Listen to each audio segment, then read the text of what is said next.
Good afternoon, ladies and gentlemen, and welcome to this panel discussion for today. Thank you so much for investing your time with us on this wonderful day. My name is Sushmitaj and Jasne. I am a counselor of human behavior from University Kebangsaan Malaysia, and I also will be a moderator for this panel discussion for today. It is a pleasure for me and also a great opportunity to discuss one of an amazing topic about the literature and art as our hobbies and interests. As we all know, it is very challenging for us because we are in pandemic right now, but we still can share our thought to many people in various way. And I really hope that each of us are doing fine right now. So before we dive into our topic today, let me introduce you to our four panelists. So the first panelist that I would like to introduce is our mental health therapist from Sandakan Hospital, Miss Jasmine Florentius.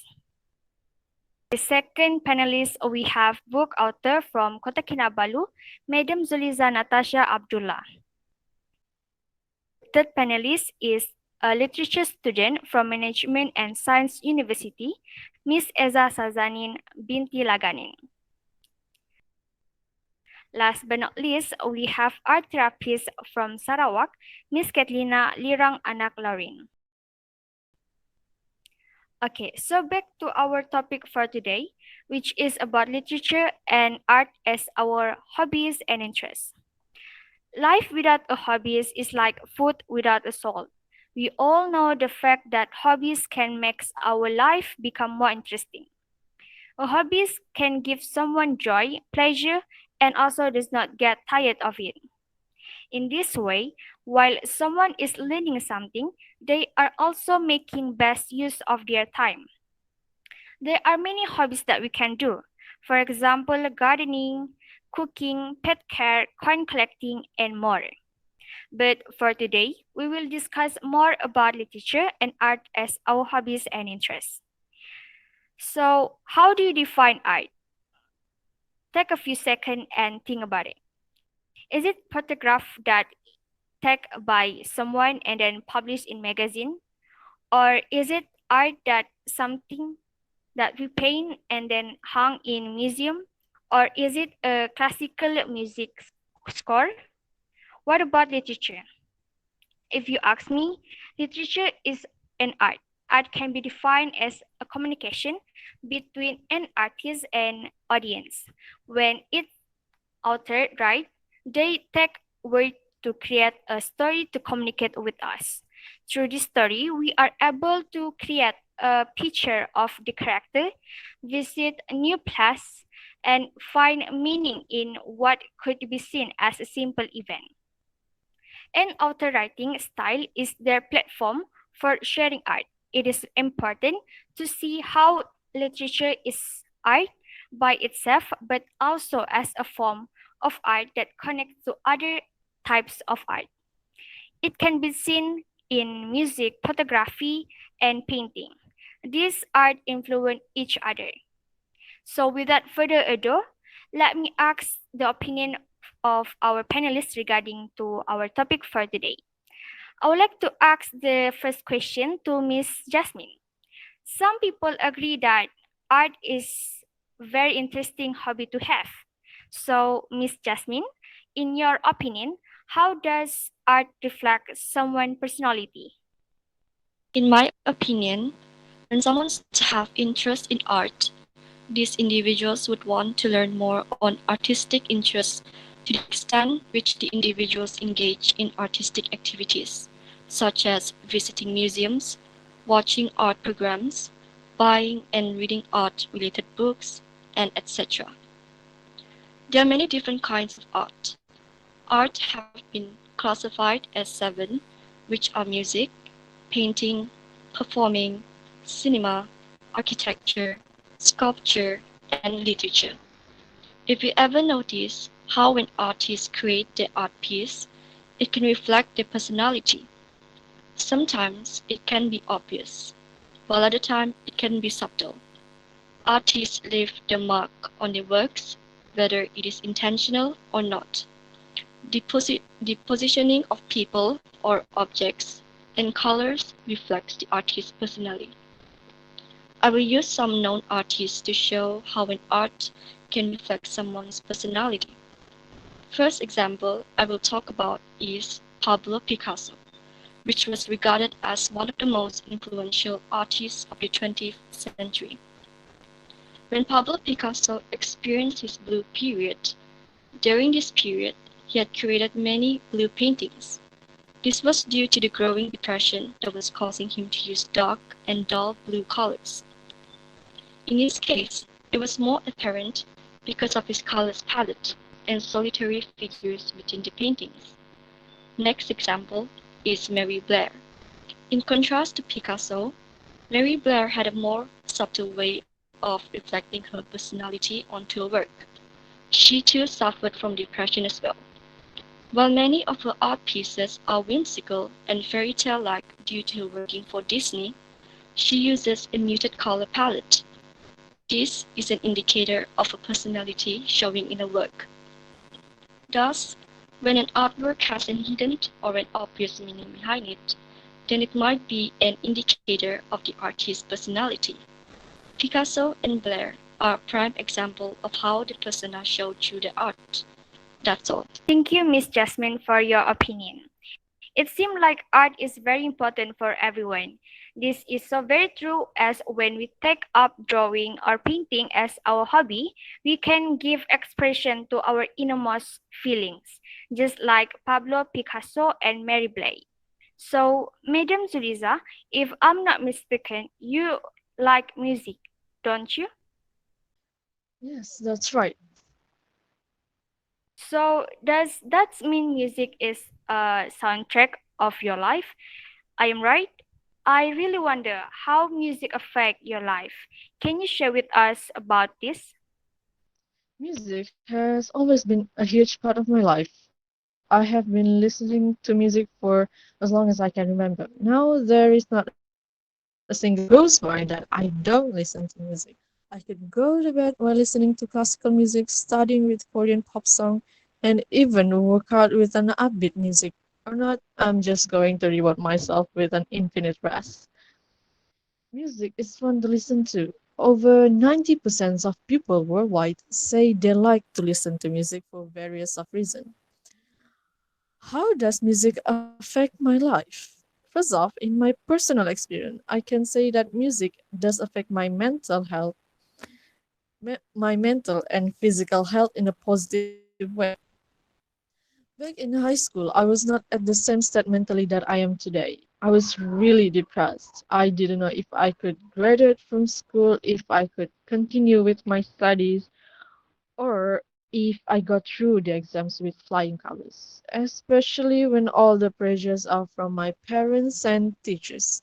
Now I can thank to my best friend for helping me through all of those hard times. But what exactly she has to do with music affecting my life? Well, I remember when I decided to have a study group with her because after all the studies I've done by myself didn't change my exams results. So we started to study in a cafe with the background music. It was so relaxing. I didn't know studying with while listening to music can be that relaxing because I always thought it would be the other way around. So I decided to add it in my daily routine and I did see there are improvement in my studies. Especially when it comes to stress, it has long been suggested that music can help reduce stress. Fortunately, it has been supported by researchers. Other than stress, music improves my memory. Others may contend it simply serves as a pleasant distraction, but I feel like listening to my favorite music as I study improves my memory. Besides, Besides, I find it easier to learn foreign language while singing along with the song rather than just regular speaking or rhythmic speaking. I think it's because I sing some new words and phrases. Music has been proven that playing more upbeat music led to improvement in processing speed, while both upbeat and downbeat music led to benefits in memory. Thank you for your sharing, Miss Zulisa. It is really touching sharing, and I hope everything is fine now. So, from here, we can see that music can also stimulate the mind and raise someone's mood, get them excited, or make them calm and relax. So, let's move on the next question. Some say that reading is a hobby, and some say otherwise. So, Miss Ezza, in your opinion, do you think reading considered as a hobby? Why? To answer the question whether reading is a hobby, we first need to understand what a hobby really is. A hobby can be defined as any activity that is done regularly, mostly in your free time and for enjoyment. So, is reading a hobby? You can read books and magazines whenever and wherever you want in your free time. You can also decide yourself what you want to read, so you can select books and magazines that you actually enjoy reading. So, reading does meet all the criteria. And we can conclude that reading definitely can be seen as a hobby. But it all depends on the person though. Some might consider it as a hobby and some might not. Me personally, I see reading as a hobby. Reading is an incredibly inexpensive hobby that provides so many benefits. Most of the time, it requires little or no electricity to engage in reading. So you are not burning up watts and adding to your energy bill. If you read outside or in a well-lit house, it there is no cost at all during daytime hours. A single good-sized book will provide you with many hours of entertainment. Depending on the size of the book, a book will take me between 2 and 20 hours to read. A larger book, naturally, is at the higher end of that scale. It is something that will involve me over a period of time. Alternatively, a single good sized book will provide you with knowledge or enlightenment, and sometimes entertainment as well. A good book will make you think about some aspects of the world around you and will make you reconsider that aspect a little, whether it's human relationship, some aspect of the physical world, or an intriguing new idea. A book can be read in small pieces when you have 5 minute gap, or in large chunks when you have a lazy afternoon. Most books are incredibly portable. If you carry a purse or a backpack, you have plenty of room for virtually any book you might want to carry. There's nearly infinite varieties books out there, so you can surely find one or two that match your interests. The act of reading improves your ability to absorb and comprehend written information, helping you in virtually any career path. There are few jobs today that don't incorporate written information or instruction, and the more you read, the easier it is for you to absorb that information and execute your job better. Reading also improves your cultural literacy, making it easier to find shared conversation points with others. So, the more you read, the more ideas you have in your head, and the more ways you can find to connect with people around you. That's all for me. Thank you for your opinion regarding to this question, Miss Ezza. Reading book gives us something new and different to enjoy. Even if we choose to reading a fictional book, we may learn something that is helpful in our life. Next, as we all know that art also reflects our culture, and I'm very exciting to hear opinion from Miss Cathlyna about what is the evidence do you see of art reflecting our culture. In every culture in the world, artistic expression has emerged to provide an outlet for thoughts, feelings, traditions, and beliefs. Painting, sculpture, music, literature, and other arts are often considered to be the repository of a society's collective memory. It reflects the essence of the people through their drawing, painting, carving, body adornment, and folklore. Art can help one to understand a culture that may otherwise be hard to relate to, since it reaches people on a basic emotional level. Although art can also be greatly between cultures, it can at the same time be a medium that bridges the gap between cultures. It can be used to represent the core beliefs of a society.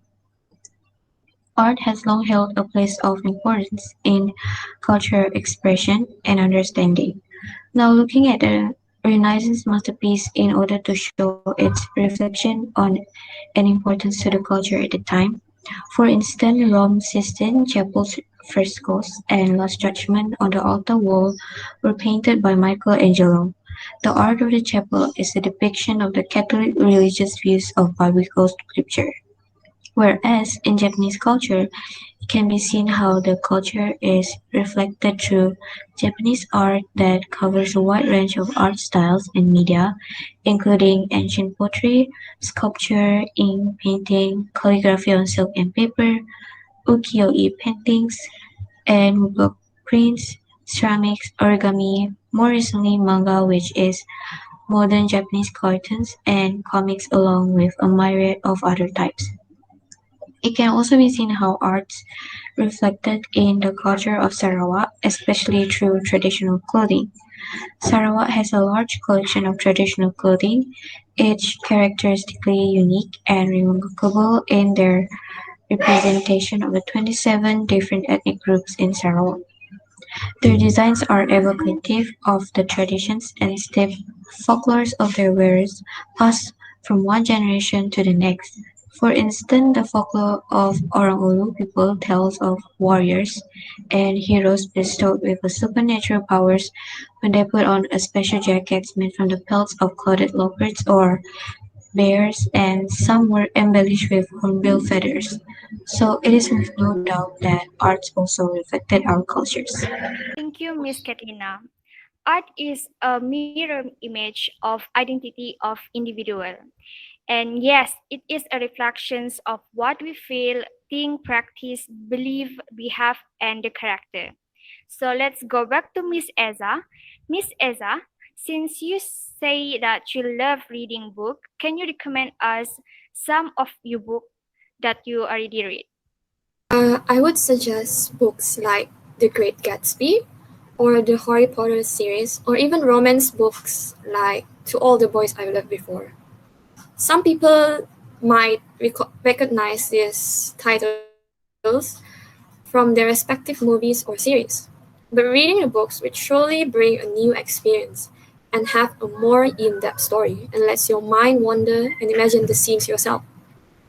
Another book I would like to recommend is anything by the author Haruki Murakami, my favorite author. I personally love all of his works. Murakami has this way of writing that immediately grabbed my attention, and all his books exerts an entrancing, sometimes almost sedative effect on the reader. The strangeness of the plot developments dampened by an emotional flatness that can feel like comforting refuge from the real world and its extremes.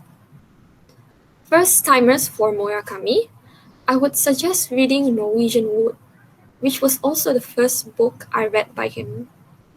Norwegian Wood has all the great ingredients to make a good book: a beautiful and captivating story, good music, and a group of compelling characters.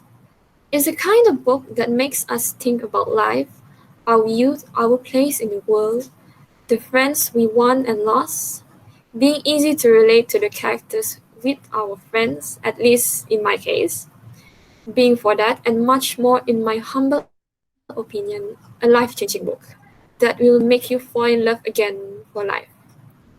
A bit of a spoiler, but the ending personally left me so empty and sad that I could not stop thinking about it for days. But it was the best and well written ending I could have asked for. So I really suggest reading these works. That's all for me. Wow, it sounds really interesting, and I will read that book soon. Thank you for sharing with us, Miss Ezra. I believe that as we read more book, we will learn the passion to read and our vocabulary will increase. And one thing to note is that different books have different difficulty levels. Next, I want to ask again an opinion from Madam Zulizah about, do you think reading or writing can be just a hobby, or can it be chosen as a career? This is the questions many writers and readers often face when asking themselves, is it a job? Is it a hobby or a job? I have had this argument with my husband many times, and you will no doubt have it with parents, friends, and teachers as you venture down your own writing and reading path. Guess which one I think it is? Yes, except I do not get that. Which is why my husband says it is a hobby. See, for him, the key is money. If it does not keep you fed and pay your rent, it is a hobby. A hobby could be a great passion of a person's life, the thing he or she lives to do. But it isn't a job. That, as they say, is why they call jobs work. But you are a writer, so you feel strongly about the nuances of word, and to you, hobby just does not cut it. Hobby implies side gig or weekend fun. It's, it does not imply sitting for hours at your computer, studying down invitation from friends, and just listening to get the words on the page and biting your nails while stranger read and judge your work. Hey, there's that word work again. Surely writing is work. If there ever was work, it is hard. It may be the only thing you want to do in your life, but it is still really, really hard. It requires discipline and study and many failed attempts. You may labor at it on the side of your pet work at night and on the weekends, but it is work. It feels like a job. Let me cite a relevant example of our friend Julie Powell.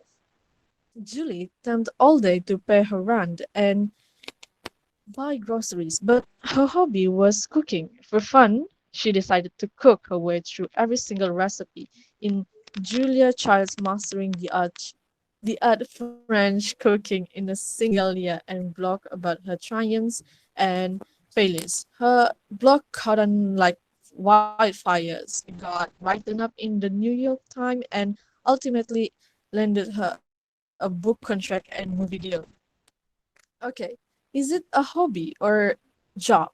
It is a job. Writing and reading is not a hobby. Writing and reading is just too hard to label it with a word that connotes relaxation and pleasure. It's work. There are several domains in the writing field that can be considered a good career that I am aware. For example, academic writing, blogging, content writing, novelist, copywriting, and technical writing. For reading, editing or proofreading, translator, and audiobook narrator. For your opinion, Miss Madam Zulizah. Miss Cathlyna, do you agree about that? What do you think about that? Because there I was a saying that goes like, sometimes the hobby can become a full-time job. Can you give an example of the meaning of the quote? The meaning of quote sometimes the hobby can become a full-time job imply that our hobbies can be turned into a career. These are people we call hobbypreneurs. These are people who have the passion to turn their hobbies into a career. So what are some of the hobbies that can become career? Look around you and observe. You will find dozens of examples. For instance, photography. A good photographic eye can be a perfect door towards a number of career options.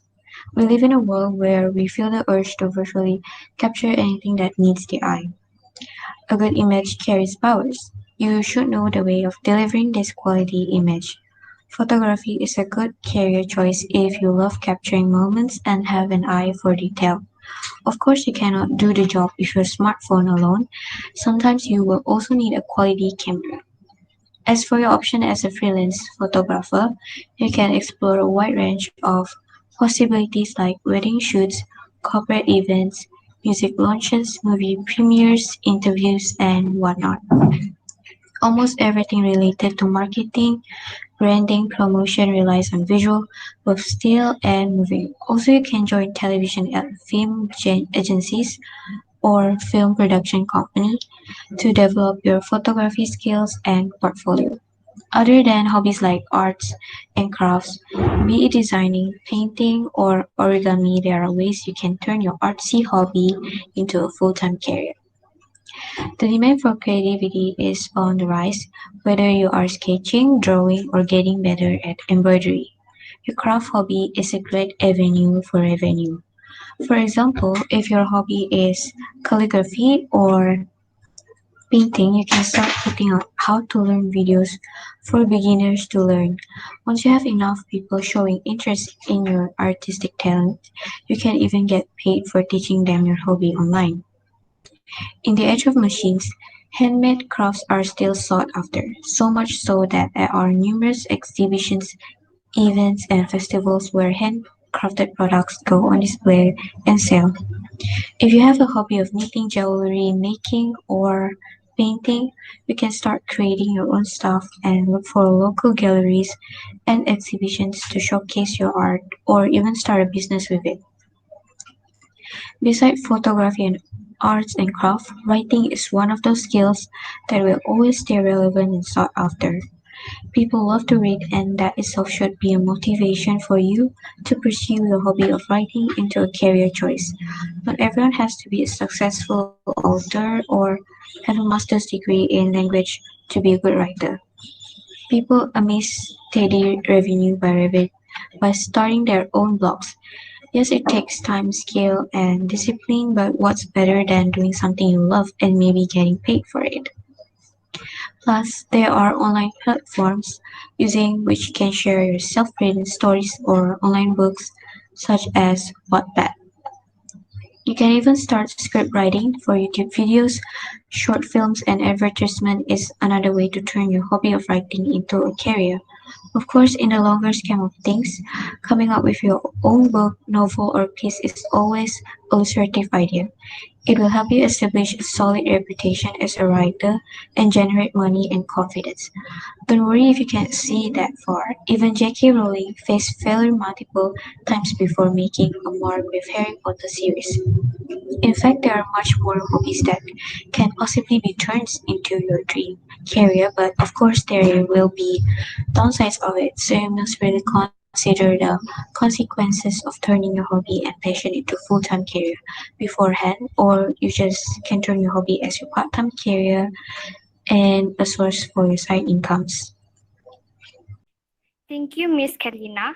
Thus, from here, I believe that we can still turn our hobby into a career, but we may have to get some formal training. Next, there are many different forms of art.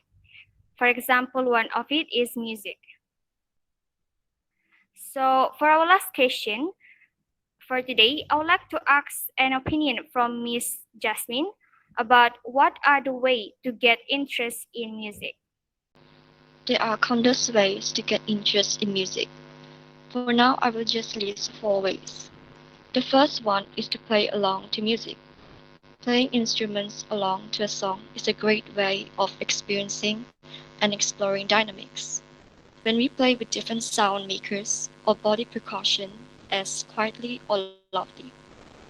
For example, clapping our hands or quietly tapping a pan with spoon. Playing along is also a great way to discover the pulse of the song, essentially the heartbeat of the music, also referred to as a steady beat. Typically, the pulse is what people tap their foot to or dancing along when listening to music. Second, explore the different instruments that make up a song. Playing games and activities can be a way of identifying how a variety of instruments combine to make a piece of music. Like, for example, when we watch a performance by the BBC Philharmonic Orchestra of I Am a Robot, we will learn to know how different instruments in the orchestra have different roles in the music.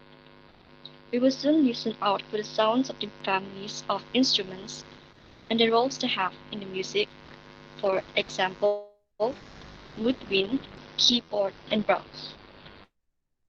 The different instruments families taking part in I Am a Robot can be spotted by the different colors shirt the musicians are wearing.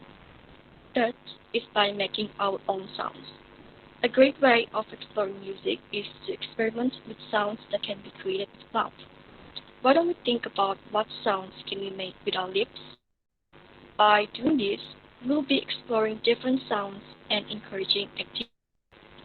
Besides using our mouth to create sound, we can try exploring different other tools to create sound. Pots and pans are always useful to encourage the exploration of sounds. Example, tapping a pan with spoon creates a different sounds when we tap or swish a pan with our hand. Lastly, get moving to music. Tempo refers to the speed in music and a great way for us to explore this physically. Just experiment with music with range of tempo and genres of music. For example, Zorba the Greek is a great to try out as tempo in the music gradually increase. By listening to music from around the world, from a range of cultures will make us more experienced in listening. That's the 4 ways to get interest in music I will share for today. But to be honest, we don't really need to follow these ways to get interest in music, as we will naturally be fond of music in our life, as music is life itself. Thank you, Miss Jasmine. Ladies and gentlemen, we are at the end of That's all. this discussion for today. So, as a conclusion, hobbies can be found under the form of outlet creativity as well as emotion. As I said earlier, they can help you to relax, distress, have fun, and feel accomplished with what are you doing right now. So, if you ask me what is the advantage of hobby and why do I do that, I would like to say that they act as anti-depression by giving the person a way to take their mind off of their troubles, and it will change the daily routine. So if anyone might be interested to talk about this topic more, feel free to talk to me and I will suggest you more ideas of various ways to spend on your free time. Thus, I would like to take this opportunity to say thank you to all our panelists and audience that joined our panelist discussion for today. Have a great day, everyone.